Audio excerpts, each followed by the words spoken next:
नमस्कार दोस्तों, इस एपिसोड को पूरा सुनें और हमें अपने विचार जरूर बताएं। आपके सुझाव और प्रतिक्रियाएं हमें बेहतर करने की प्रेरणा देती है। अब मैं अपनी मित्र शुभद्रा से अनुरोध करता हूं कि वो मुंशी प्रेमचंद की कहानी गुल्ली डंडा कहानी का सारांश और कहानी से मिलने वाली सीख और भारतीय समाज में इसकी प्रासंगिकता पर चर्चा करें। नमस्कार दोस्तों, आज मैं आपको मुंशी प्रेमचंद की कहानी गुल्ली डंडा का विस्तृत सारांश सुनाती हूँ। गुल्ली डंडा मुंशी प्रेमचंद की कहानी का सारांश चरणबद्ध रूप में। बचपन की यादें। कहानी गुल्ली डंडा लेखक के बचपन की यादों पर आधारित है। इसमें लेखक अपने बचपन के दिनों को याद करते हैं जब वह गांव में अपने दोस्तों के साथ गुल्ली डंडा खेला करते थे। यह खेल उनके जीवन का एक अहम हिस्सा था और उन्हें बेहद प्रिय था। दोस्त और खेल का महत्व। लेखक का बचपन का एक दोस्त था जिसका नाम गयास था। वह बेहद गरीब था और साधारण कपड़े पहनता था। हालांकि गयास गुल्ली डंडा में माहिर था और खेल के प्रति उसका जुनून काबिले तारीफ था। वर्ग विभाजन का एहसास। समय के साथ लेखक का परिवार गांव छोड़कर शहर चला जाता है। वर्षों बाद लेखक गांव लौटते हैं और गयास को ढूंढते हैं। गयास अब भी गरीब है और मजदूरी करता है, लेकिन जब वे मिलते हैं तो लेखक उसे गुल्ली डंडा खेलने के लिए बुलाते हैं। गुल्ली डंडा का खेल।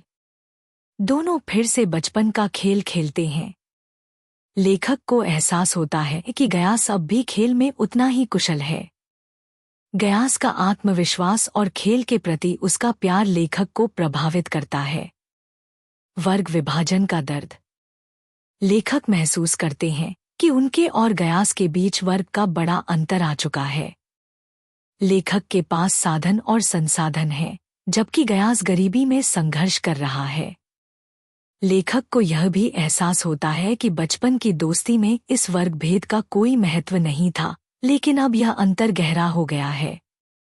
कहानी का संदेश।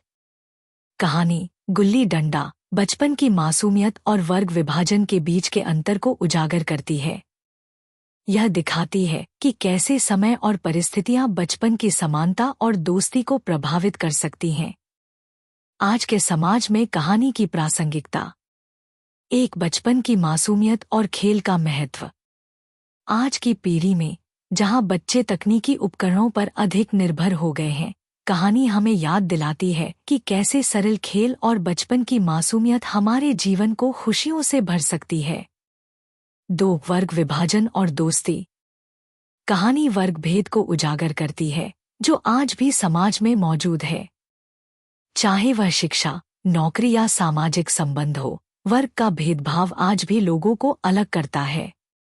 3. सामाजिक समानता का महत्व। यह कहानी यह सिखाती है कि हमें वर्ग, धन और स्थिति से ऊपर उठकर लोगों के साथ समान व्यवहार करना चाहिए, खासकर उन दोस्तों के साथ जिनसे हम बचपन में जुड़े रहे हैं। 4. पुरानी यादों का महत्व। आज के व्यस्त जीवन में लोग बचपन की यादों और दोस्तों को भूल जाते हैं।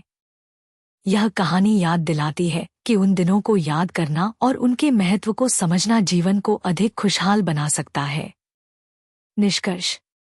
गुल्ली डंडा बचपन की मासूमियत, दोस्ती और सामाजिक समानता का प्रतीक है। यह कहानी हमें सिखाती है कि बचपन की यादें और मित्रता जीवन भर हमारे दिलों में जिंदा रहती हैं। साथ ही यह हमें यह भी सिखाती है कि समाज में वर्ग विभाजन को मिटाकर एक समान और खुशहाल समाज बनाने की कोशिश करनी चाहिए। धन्यवाद दोस्तों।